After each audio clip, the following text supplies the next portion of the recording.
Welcome to bio decoded. आज हम बात करेंगे एक बहुत ही इंटरेस्टिंग बायोलॉजिकल मिस्ट्री के बारे में। आखिर मेनोपॉज से पहले वुमेन में हार्ट डिजीज का रिस्क मेन के कंपैरिजन में कम क्यों होता है? एक ही दुनिया में रहने के बाद बॉडी का रिस्पॉन्स इतना डिफरेंट क्यों होता है? चलिए इसके पीछे की साइंस को समझते हैं और इस सवाल का जवाब हमें ले जाता है एक इम्पॉर्टेंट हार्मोन की तरफ जिसका नाम एस्ट्रोजन है।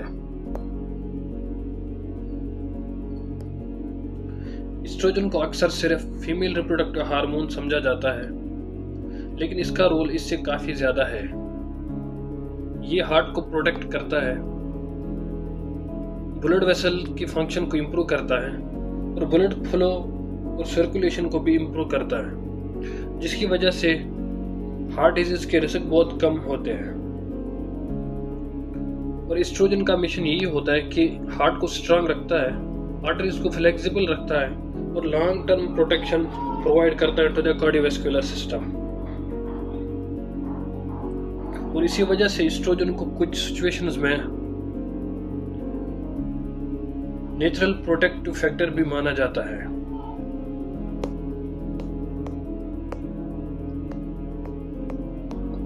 अब हम बात करेंगे कि एक्चुअल मैकेनिज्म क्या है, एस्ट्रोजन काम कैसे करता है। हमारे ब्लड वेसल्स के अंदर एक लेयर होती है सेल्स की, उसको एंडोथेलियम कहते हैं। ये जो लेयर आप दिख रहे हैं इसको एंडोथेलियम कहते हैं। ये inner most layer of the blood vessels होती है, ये सिंगल सेलेड होती है। और एस्ट्रोजन क्या काम करता है, ये वहां पे जाके एंडोथेलियम को एक्टिवेट करता है और वहां से नाइट्रिक ऑक्साइड रिलीज होता है। नाइट्रिक ऑक्साइड एक वेजोडाइलेटर है जो ब्लड वेसल्स को डायलेट करता है, जिसकी वजह से क्या होता है कि ब्लड का फ्लो जो होता है ना वो बेटर होता है और इंक्रीज्ड ब्लड फ्लो और ऑब्वियसली सर्कुलेशन भी इंप्रूव होती है। यहाँ पे आप देख सकते हैं, यहाँ पे दो ब्लड वेसल है, ये भी एक ब्लड वेसल है और ये भी एक ब्लड वेसल है। इसका ल्यूमन बहुत बड़ा है, दैट मीन्स ब्लड इसमें इजीली फ्लो कर सकता है from one place to another place. और ये जो ब्लड वेसल दिख रही है इसका जो ल्यूमन है बहुत कम है और ब्लड को बहुत ज़्यादा हर्डल्स होती है ट्रेवल करने में from one place to another place. यहाँ पे क्या है, रिड्यूस्ड वेजोडाइलेशन कम है और पुअर ब्लड फ्लो है। यहाँ पे increased vasodilation so better blood flow है। एस्ट्रोजन क्या काम करता है, ये एंडोथेलियल फंक्शन जो है वो इंक्रीज करता है, यानी कि नाइट्रिक ऑक्साइड रिलीज करता है, जिसकी वजह से वेजोडाइलेशन होती है और बेटर ब्लड फ्लो होता है। और दूसरा चीज जो एस्ट्रोजन का एक इम्पोर्टेंट रोल है वो है कि कोलेस्ट्रॉल लेवल्स को मेंटेन करता है।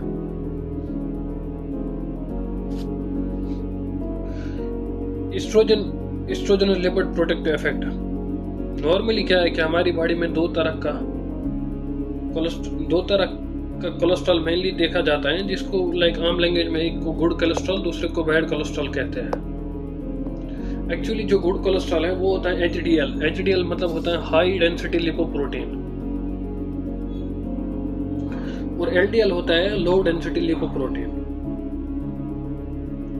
ये जो एचडीएल होता है हाई डेंसिटी लिपोप्रोटीन, ये क्या काम करता है, ये जो हमारे ब्लड वेसल्स होती है वहां से कोलेस्ट्रॉल को वापस लाता है और इसको ट्रांसपोर्ट करता है towards the liver, so after that वहां से एक्सक्रीशन हो जाएगी।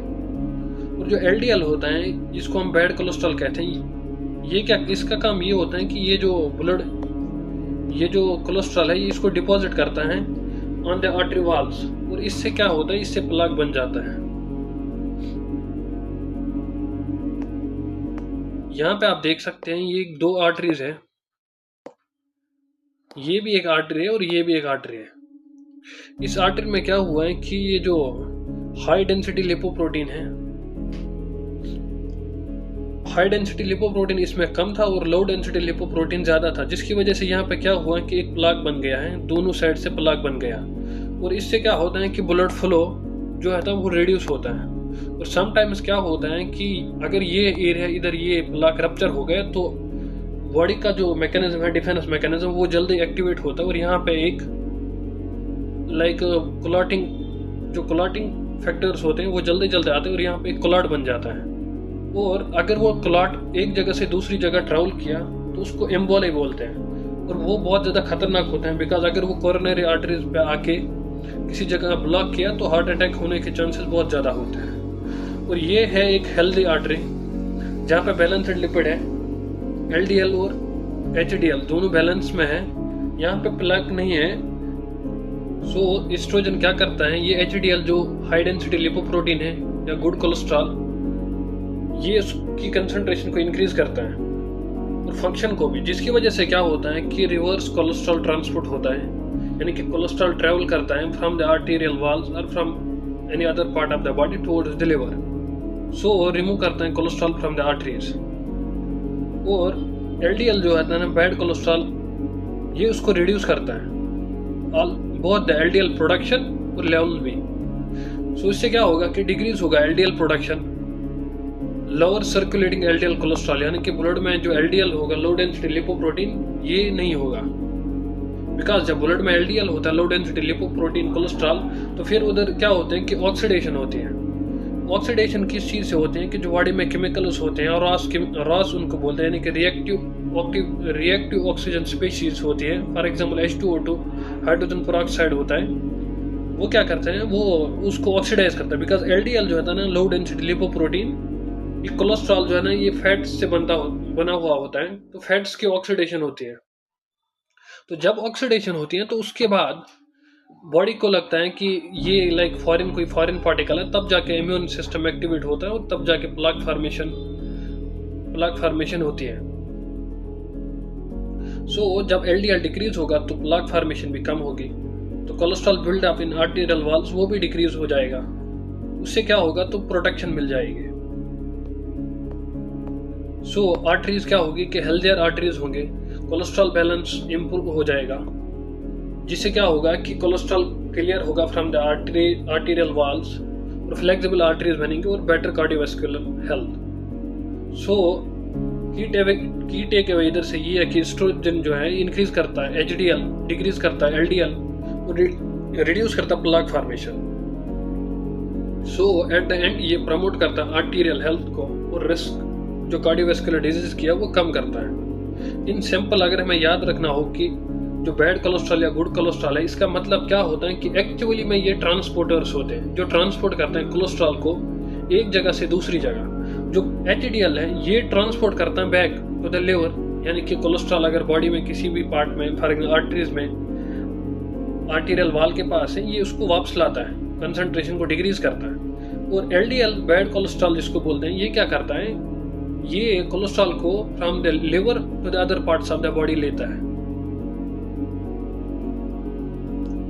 उसके बाद आएंगे हम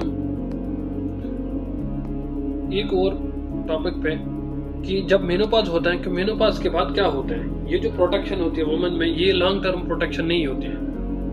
मेनोपॉज एक टर्निंग पॉइंट होता है। इसमें क्या होता है कि आप देख सकते हैं कि ये बिफोर मेनोपॉज हाई एस्ट्रोजन होता है और आफ्टर मेनोपॉज लो एस्ट्रोजन होता है।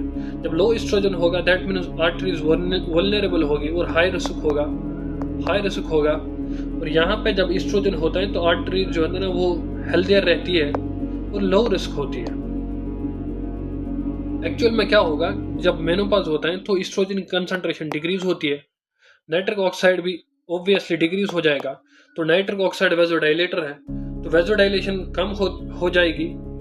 और LDL जो है low density lipoprotein bad cholesterol की कंसंट्रेशन इंक्रीज होती है और HDL डिक्रीज होता है, जिससे क्या होगा कि आर्टेरियल प्रोटेक्शन जो है वो भी डिक्रीज हो जाएगी और हार्ट डिजीज रिस्क जो है ना वो थोड़ी बहुत इंक्रीज होती है।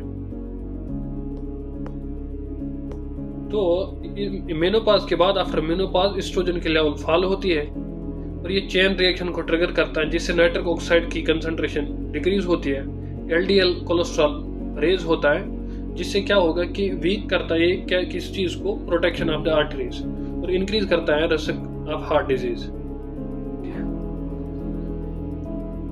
जब बॉडी में एस्ट्रोजन होता है तो वहां पे क्या होता है कि ऑस्टियोब्लास्ट जो होती है bone formation of forming sales होती है, उनकी कंसंट्रेशन इंक्रीज होती है, और जो बोन ब्रेक डाउन वाले सेल्स होते हैं ऑस्टियोक्लास्ट्स, उनकी एक्टिविटी कम होती है, जिसकी वजह से बोन मिनरल डेंसिटी लॉस कम होता है।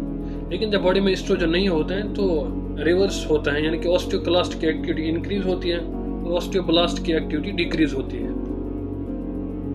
रिजल्ट दोनों जगह इधर है कि जब एस्ट्रोजन कम होता है तो लो बोन डेंसिटी होती है, वीक बोन्स होते हैं यानी कि फ्रेजाइल बोन्स, ये लाइक वल्नरेबल होते, वुमेन वल्नरेबल होती है तो दीज फ्रैक्चर्स, हिप फ्रैक्चर्स। और यहाँ पे क्या रिजल्ट है, हाई बोन डेंसिटी होती है जब एस्ट्रोजन बॉडी में होता है, और strong bones, lower fracture risk.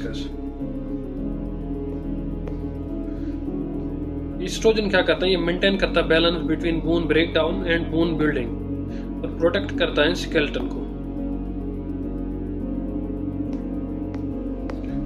नीचे यहाँ पे हम समझेंगे कि एक्चुअल मैकेनिज्म क्या है कि एस्ट्रोजन कैसे काम करता है। यहाँ पे बात आती है ओपीजी रैंकल सिस्टम की।